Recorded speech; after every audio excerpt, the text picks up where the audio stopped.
All right, Hammond, we're back again for Hey, another we're back. exciting episode. Welcome.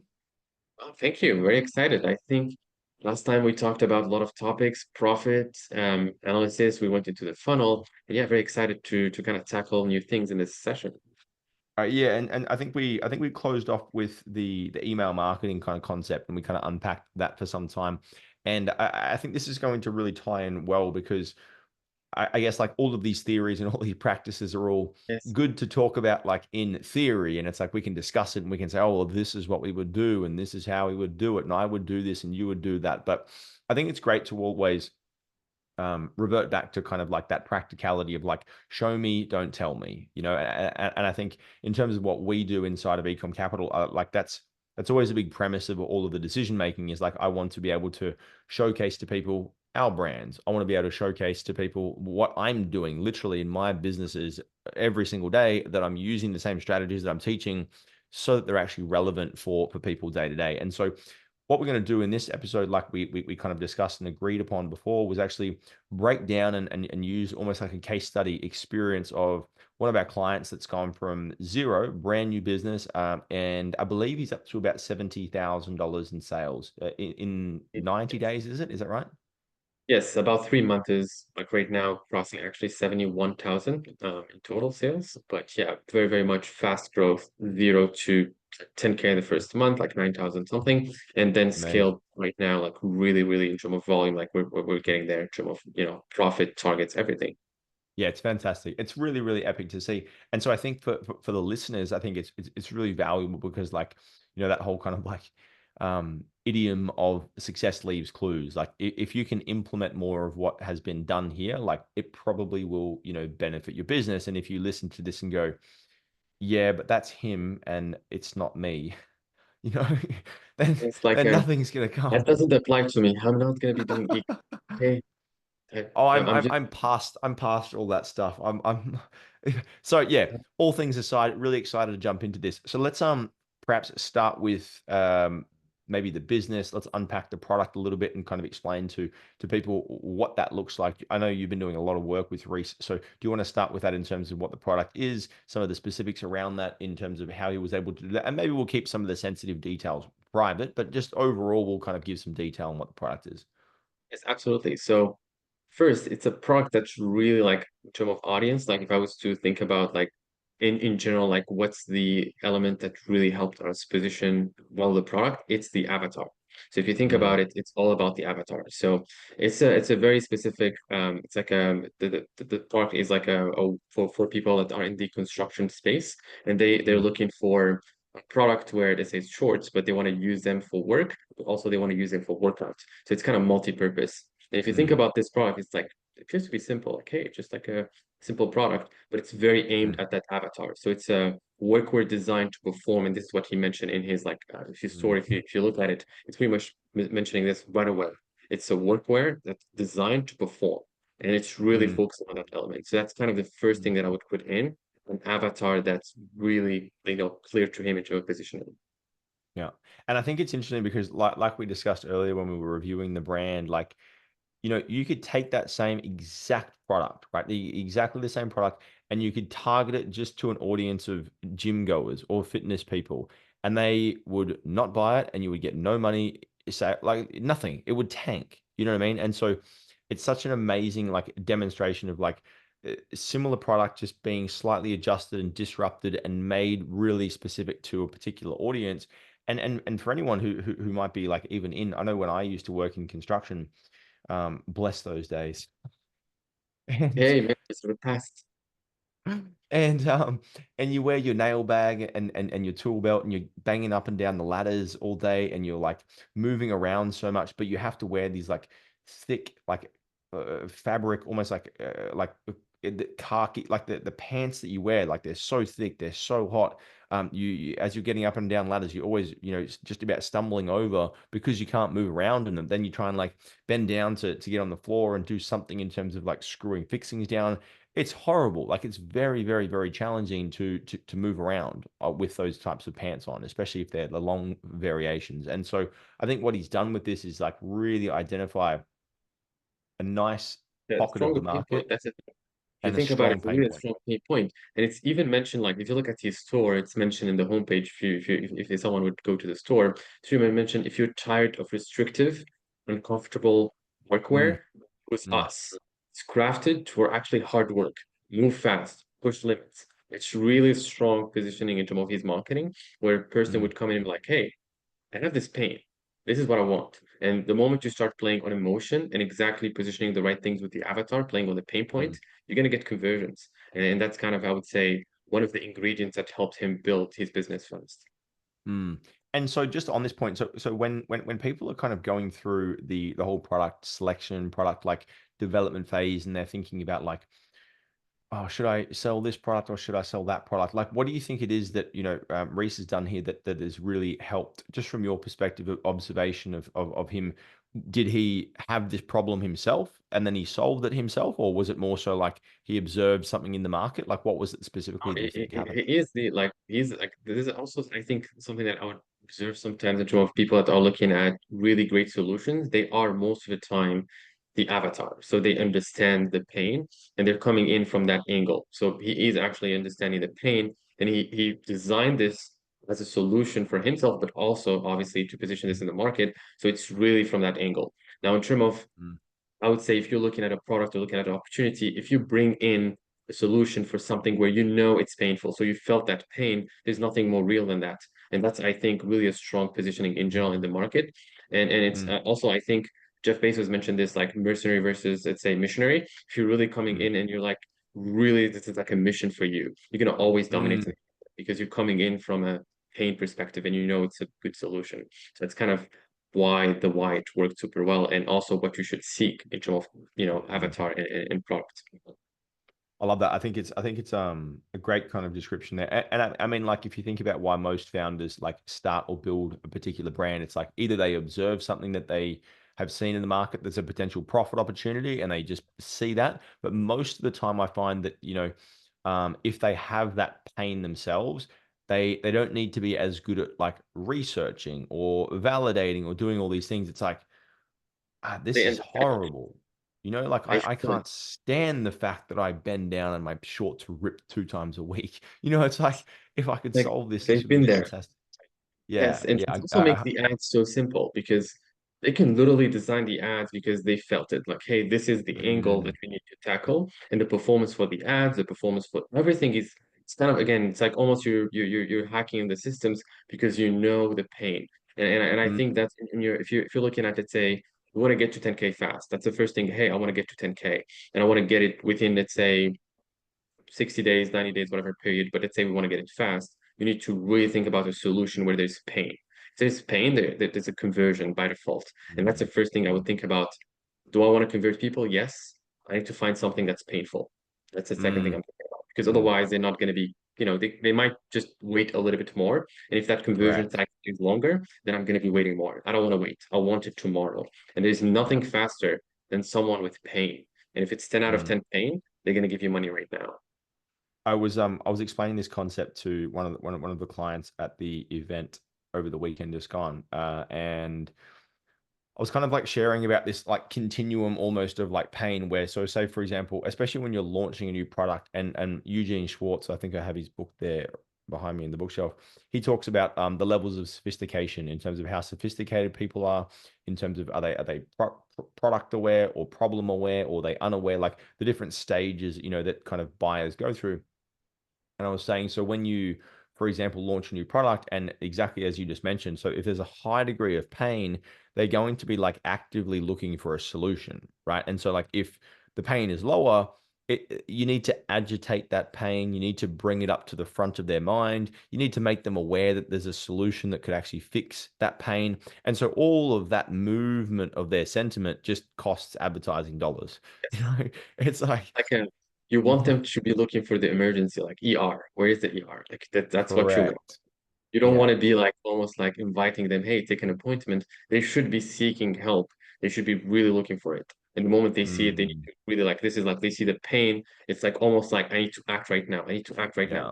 yeah. And I think that's as you mentioned, that's the strong thing that you want to position is, removing that barrier of you need to explain more. You need to kind of, take them to the next level and kind of explain the pain, but with the solution more, that's just going to be more ad spend. And you don't want that. You want really fast solutions where the pain is strong. Correct. And the interesting thing about this, because I shared this with Stephen as well as we were having this conversation, was so that you can also uncover and unpack like a pain that maybe wasn't known. And the example that I have here was there's that company, that Lucent Globe, and they have the sheets that you put into the dishwasher to replace like the detergent, right? And so what they did is when they first came to market, no one knew that there was any issue or any problem with the current dishwashing tablets. It was like, So they well, showed these this are is great. pain. Like, these are fantastic. These do the job, and they clean the dishes, and my dishes are squeaky clean. And then as soon as this other product came out that was a comparison of like, did you know all these chemicals exist in this product? And then this product that we just developed has zero. All of a sudden, it's this huge kind of like disruption of like, wait, what? I've been lied to, you know? And so I think the only caveat maybe to, obviously in an ideal scenario, it's like there's another brand that I've worked with that they have a product that sells to people with like chronic fatigue syndrome, and it's like very specific, very targeted. The audience, they're like, please help me fix this problem. It's like 10 out of 10. When you have that pain, it's like just get rid of it, and it's this supplement line that apparently like alleviates that pain, right? And so that's the ideal situation. But then like what you also have access to is also that ability to provide some kind of alternative, So you know, show them the problem. So kind of something that you never knew existed. Oh my God, does that mean that I should change my detergent? You know? that's what they call like in marketing. I think it's actually the cut and band-aid strategy, where it's like, hey, you kind of cut them, like, hey, this is painful, and then this is a Mm, band-aid. Like it's really like when you look at it from that perspective, then yes, positioning something that's painful in the marketing and then telling them correct, about the solution. So I think that's correct. always like how you can position things. It's so interesting.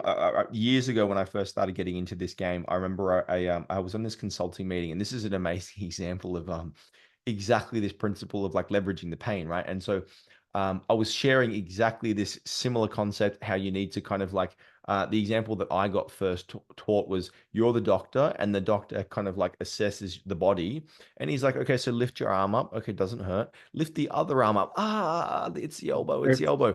And so, like as a marketer, you need to identify, you know, those sore elbows. And I was sharing this. I was sharing this with some clients in the call, and one of these clients, she got very very like upset, and she was like, I just can't do this. This feels I just I'm not sure. It just doesn't feel right.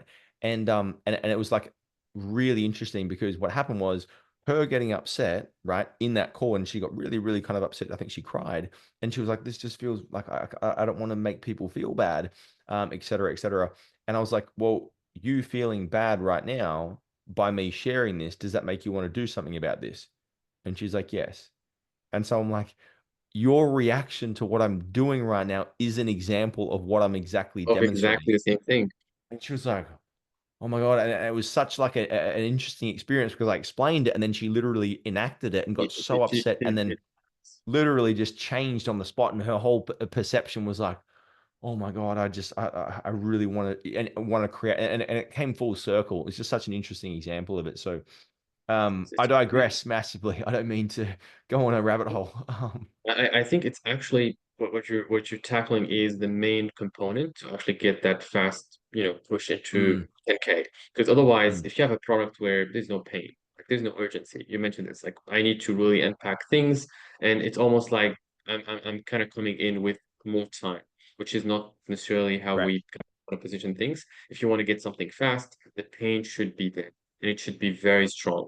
Mm, And I think it might not be something painful, like let's say someone is actually let's say hurt or anything. It's more of there is a pain in something they're doing, and you want to mm. really show them that you have the solution. So I think that's the first ingredient to get to the 10K. Yeah. No, very good. So just to round off on the product side of things, I think what was done really well with this brand was the specificity. Absolutely, very, very specialized avatar. And the cool thing about this as well is, if you think about the product, it's so like the construction worker market. Like it's not like it's pretty large. You know what I mean? And so like for his product, it's like the construction worker market, definitely males, right? But then it's also a certain subset of that market that's probably like maybe 20 to maybe 30 or 40. around about that range. So it's like the younger people that want to move around. They're still more active. They're maybe more fitness oriented, but they obviously work a trade all day. So it's like a subset of a subset of a subset, and that's why it's actually cut through so well. Yes, that's the thing. And if you look at, let's say, the process itself, so I'm looking to launch a business. Let's say I want to get to 10K fast. I need to really look at this. And the example I think about is you're coming into a stadium and you have like all this audience, and your goal is to Mm. just captivate a segment of that audience, but to really connect with them. So you don't want to just, let's say, sing a random song. You want to sing a Yep. song that would connect with that pro or that audience. So you need to be specific, and the pain need to be clear. So I think that's going to Mm. be the first thing or first ingredient. Probably the second thing that you look at is the lead time, how fast you can sell something versus getting back money. Because the 10K would come Mm. only if you can, get your money fast. You put the money in the ads, there's a return, Correct. have the money in your account, put it back. So that kind of lead time and or conversion cycle need to be shorter. And I think that's the Mm. second thing that I would add in terms of getting to 10K fast. Do you Yeah. think the No, same of that structure? no, I think that's really really accurate overall, and I think people just get a little bit too afraid to niche down that specifically because it's like, is there enough customers? What about if I want to sell to female tradies? Or what about if I want to sell to, you know what I mean? And all of a sudden They don't want to. They don't want it, to. They don't want to do that. They want to keep you that. become, I was sharing a similar thing with one of the team members today, just in terms of like the worst thing you can be is the worst like for me personally, I always think about this kind of like just like internal reflection where I was like, I'd rather be hated for the thing that I believe in than not have an opinion or have an opinion and don't share it. Right. But it's at least, and it's the same as this concept. It's like some people you need to piss off, right? And There's they're not always your customers, you know? there is always a portion that you want to connect with, and most of the time you want to relate to that 20% of your audience rather than the 80% that's going to be not necessarily Correct. complaining, but they're not the right customers. And you have the Yeah. 20% you focus on them, and you're always going to have a portion that's going to be not they don't like what you're doing, or it just doesn't really, they're not linking to like Mm, they don't relate to your ads, or they think that's not a good product. But that audience yeah. is not part of yours, and you should focus only Mm. on the 20%. And the thing is with this, like even if you think about the construction market as a whole, a lot of that market are like an older demographic, right?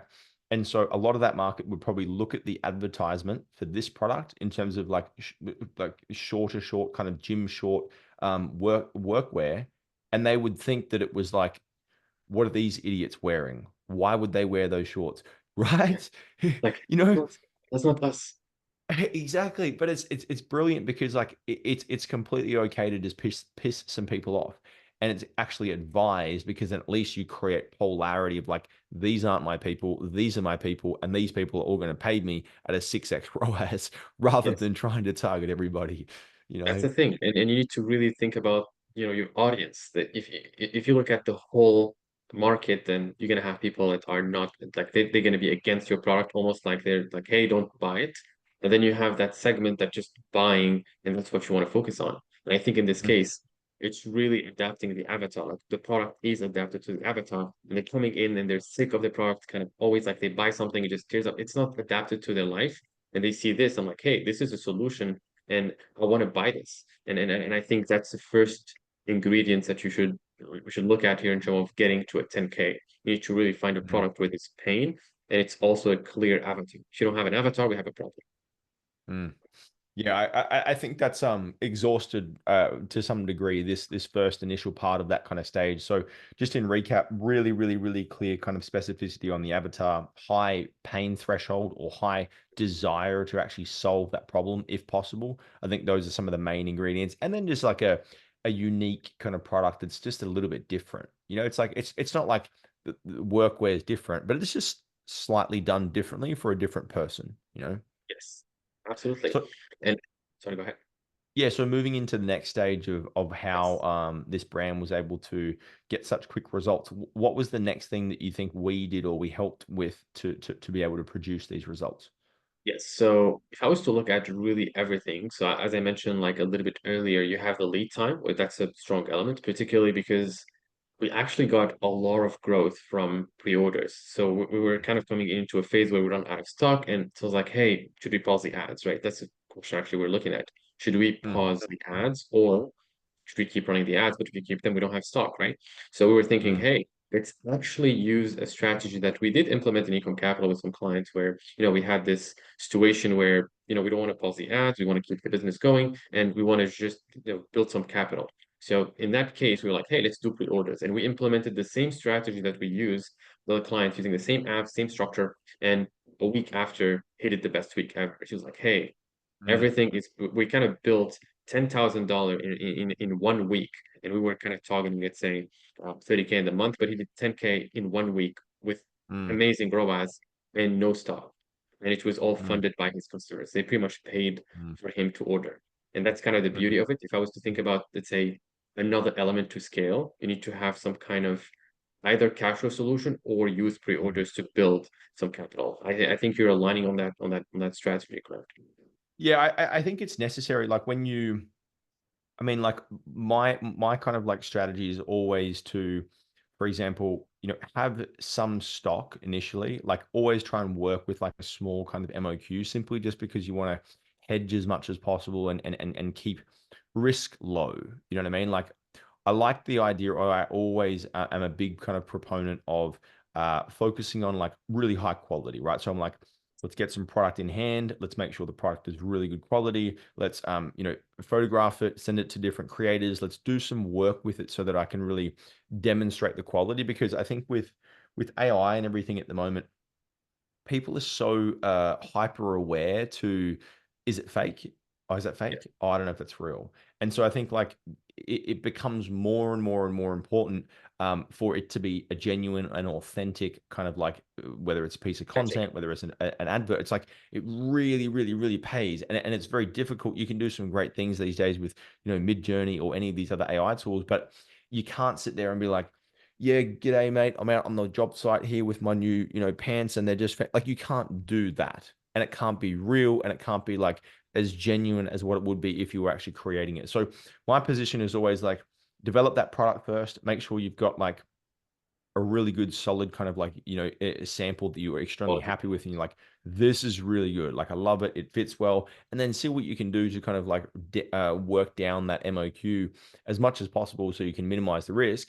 Get it either initially straight away, or the alternative option that I really like here as well, either get the actual order on maybe a 500 units or 300 units, a small quantity, and then start selling just to like test that market. The alternative, which is similar to what we did with Jason, is he couldn't really determine which design was the best, and which kind of print he wanted to put on his backpacks, and was like, okay, let's spin up all of the prints across all the different backpacks and just make render images of them, and then see which ones people purchase, because that then will base my decision making on which designs I'm going to get printed. So those are kind of my favorite options there in terms of lower risk, and then also being able to get the real quality finish to be able to use in advertising. That's what I kind of like the most. Keep in mind, it's what we did. Like I do like kind of align on this. You need to focus on quality, and also you need to focus on making sure that you're branding things properly. So that's by default. You need to do that. Yes. What I just mentioned is we start with a small amount, and then as we scale, we can also play a little bit on the lead time with some pre-order structure. But we're still Mm, getting the order first, small order, doing the content, the branding, everything. That's by default what we do, and then we gradually kind of add in that pre-order structure if needed. And it's very similar to what you mentioned with Jason, where he did like the structure with the renders and looking at the data from there and then building momentum after that. So absolutely do agree on that. And I mm. think that's actually the right way to build a business, consistent Let's business. um let's The just next let's just talk to this pre-order thing a little bit, because I know sometimes it can be really scary, and sometimes you can like think that your customers are going to come and like and knock like on your door and be like, where's yeah. my product? So it can be a little bit scary. So what have you seen around like effective pre-order management to do it well, to do it smoothly, to make sure that your customers are also aware of it, and it's like effective, it's waiting, and it's still profitable? What's your thoughts on Yes. that? I think pre-orders are just, it's the easy, like when I think about it again, just as an example here, if you look at one of the biggest companies here, Tesla, they did kind of a pre-order structure for the business. They built a lot Mm, of cash from people ordering and waiting in the first, I would say, stage. People would wait a year to get their car. yeah. And that's what because he was really getting the money and then funding to build the car. So it was really a structure that I see it as, if you're lacking capital, it doesn't mean that you need to build a Tesla or anything, but just if you're lacking capital, pre-orders might be a solution for you to really get some momentum. So that's how I see it. Mm, I see it as a way mm, to fund your business and make it bigger if you need the capital. mm, Now, in this case here, with pre-orders, the way we look at them is first, we really position it as a pre-order. So it's not like a drop mm, shipping store where you're like, hiding things to your customers. You're not telling them about the truth. It's really saying, hey, it's a pre-order and you're going to receive it X amount. Like it's clear the date.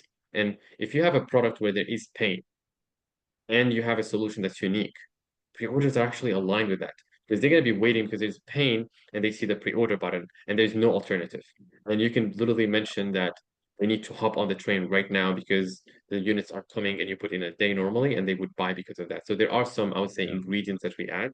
It's not just a dropshipping structure or something like that. Mm. Yeah, I think the clarity of the communication is really key there in terms of like I've done it poorly myself where I've like under communicated the time frame in terms of like giving people like, oh, it should be like 2 to 3 weeks, and then it ends up being 6 weeks, and people Yes, are I'm like, hey, always, refund like risk. you'd much prefer to always like over promise. Sorry, under promise in terms of like it might be 6 to 7 weeks or something, and then you deliver it to them in 5. Like amazing, like they'll be super stoked.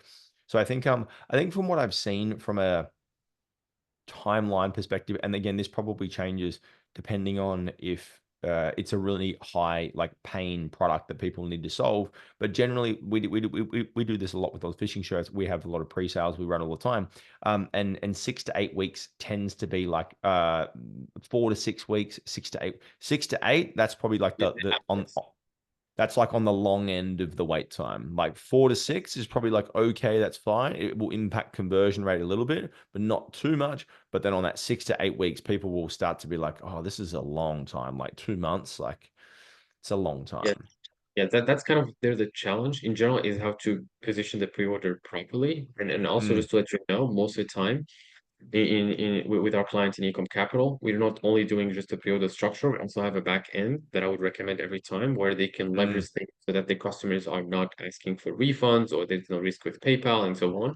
There are actually ways and apps to really keep the customers kind of updated. So when they do the pre-order, they receive a certain, I would say, structure in emails where they know they're gonna, let's say, we're not just like abandoning them. They order and then it's mm, done. It's mm, actually they order and there's a specific structure in the backend with the emails where they receive series of emails updating them about the orders, keeping them kind of posted, and it actually building a little bit of hype. And also we have one thing that probably I don't want to share in the podcast because it's mostly like an Ecom Capital, but we really have also an app that we recommend that would give them like almost like a way where they see like the update also in numbers. It's very similar to Amazon. mm, And I think that's also another thing we implement to offset the risk of, let's say, PayPal issues and Stripe and so mm, on. mm. Yeah, overall, I think that the pre-sale aspect is super helpful, and I think it also balances out like the volatility. Like let's just use let's use like Shem for example. Like he's a great example of his brand. He launched it. He I think he did like 15,000 in the first 2 weeks. Ran out of stock. Didn't do any pre-sales. Had like 2 months of making no sale. 3 months were making no sales. Brought more stock into the company. Sold out again. Again, yes, No sales. It's like, you same know, here. Man. Like no sales, and actually, I think about that like every time that you have like he has like spike in sales, and then he's I'm out of stock. I need to wait 2 3 months.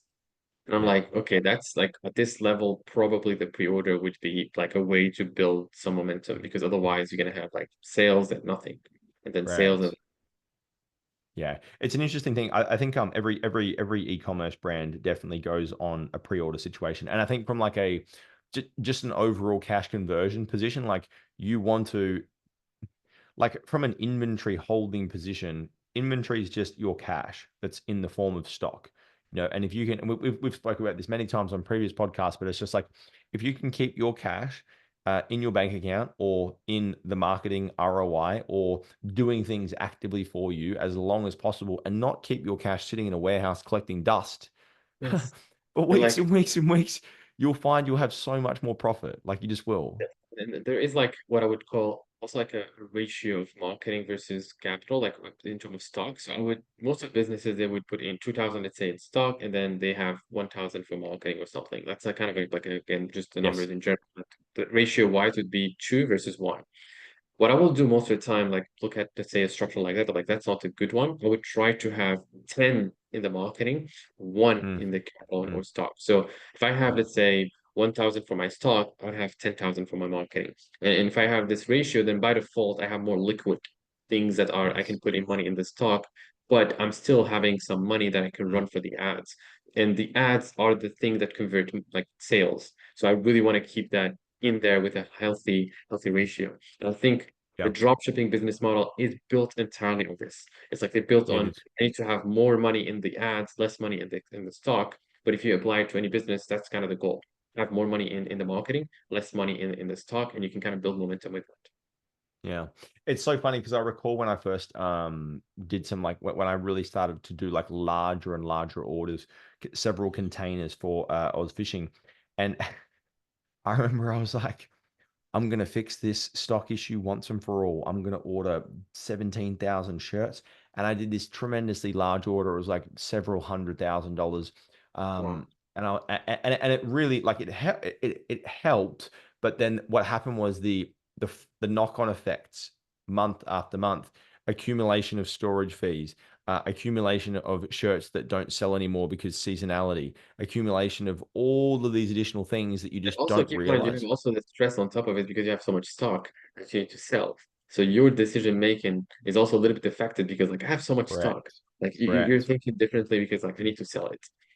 And not just that, but just the straight stress of being like, let's send $300,000 to China. You know Yes. what I mean? Like, hey, Like, and maybe wait and see if we can get stock. It's it's really it's risky. So I think it's a really useful strategy overall, and I think it's something that when used well and when used in conjunction with like really intelligent sampling, great content strategy and a really good product that can actually like make a difference to the customer that purchases it. These things come together and they really can tremendously change like your overall like net cash bottom line position. Yeah.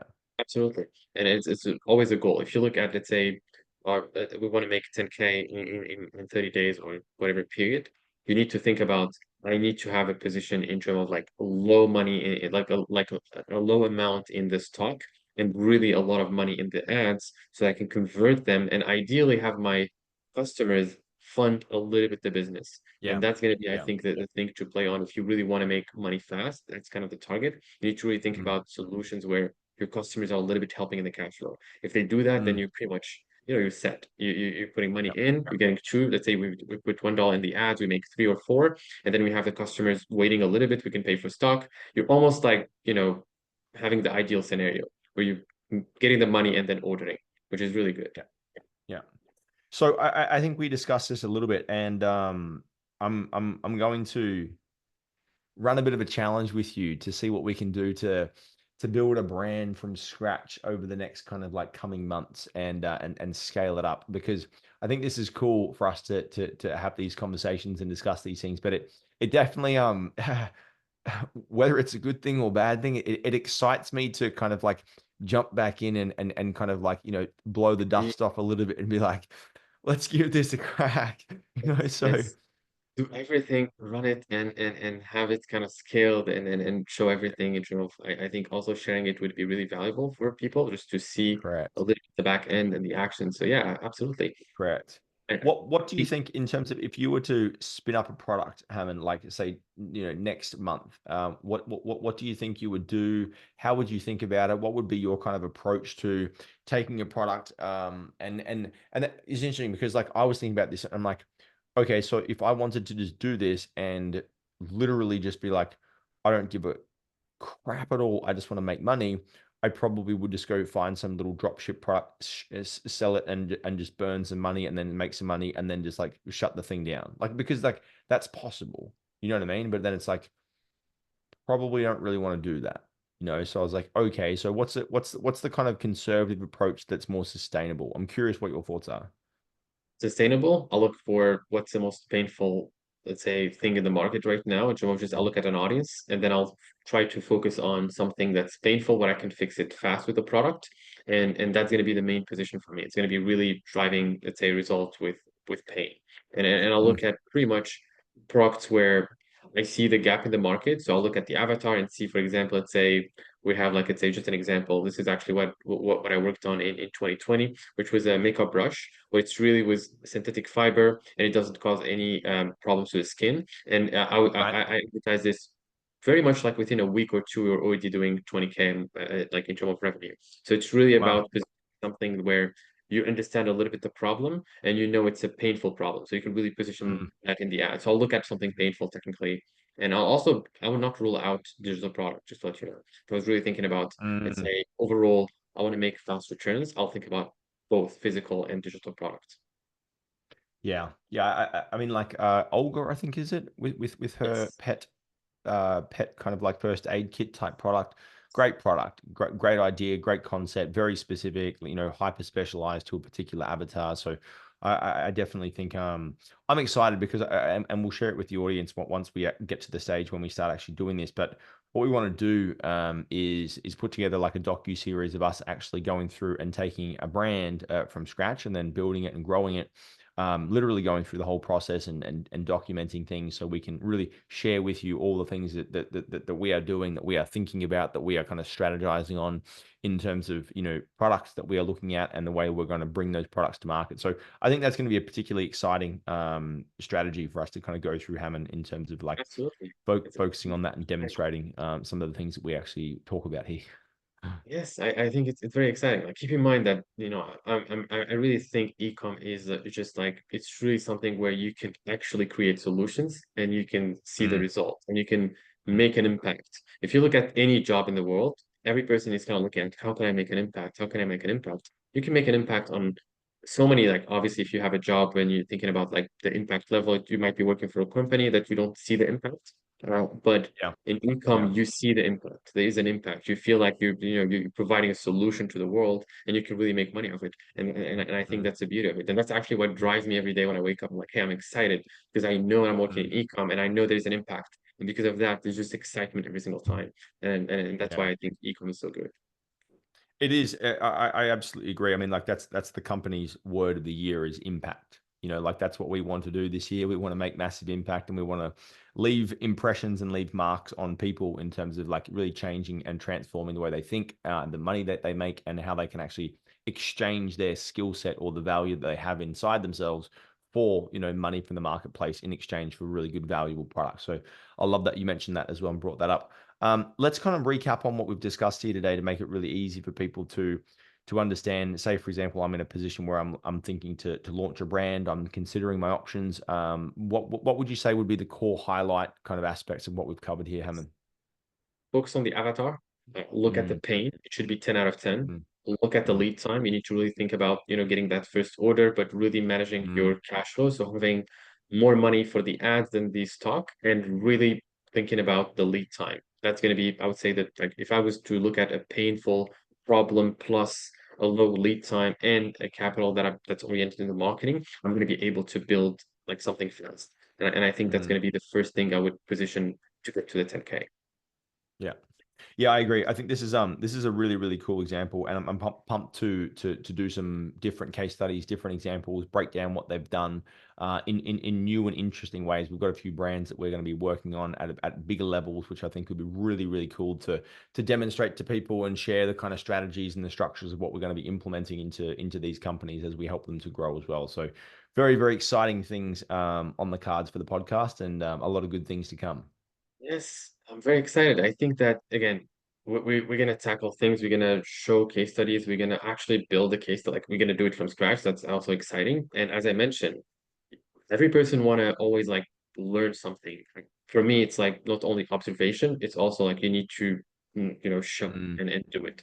And I would encourage any person look at the of watching the podcast is to do more actions. Because if you look at, let's say, what is mm, learning? Learning is again same condition, you do it different behaviors. If you wake up tomorrow and like, hey, I watched the podcast yesterday, but I'm not doing anything. I'm just like, it's just the same thing. Then technically you didn't Yeah. learn. Sorry, but you didn't learn. I'm using here, like, I know that Alex Hermosi mentioned this a lot in terms of the, let's say, definitions and words, but learning is, new condition, same condition, new behaviors. Yeah. That's what I would define as learning as well. And if you're tomorrow waking up and you're like, I'm doing the same thing, you enjoyed the podcast, but you didn't do anything. So you didn't learn. Yeah. Now, next thing Yeah. you should do actions. That's kind of, I would say, the take of this call, really, or Yeah. this session. It's really to think about the actions. Are you doing actions? Mm. If you're doing actions, that's like you're learning, and that's the Yeah. next thing. Yeah, and I think the thing is as well, like you're always at the event on the weekend. One of the biggest takeaways that I had, which was so interesting. So everyone came into the room at the start of the first day. Everyone was really like scared, and they're like sitting there, and they've got their little notebook, and they're really professional, and they're all like looking around, like at the people. They're like, oh, like I wonder what that person does, and no one's like talking or asking any. Like it's really like scary, and Great everyone's like change. so stiff, right? And it was so interesting because within about like no joke, I would say the first like 20 minutes of like us getting into that kind of conversation, the whole entire room was like they're engaging with each other, they're engaging with me at the front of the room, they're super kind of like activated. And I was like, what did it take? I'm like, about that much.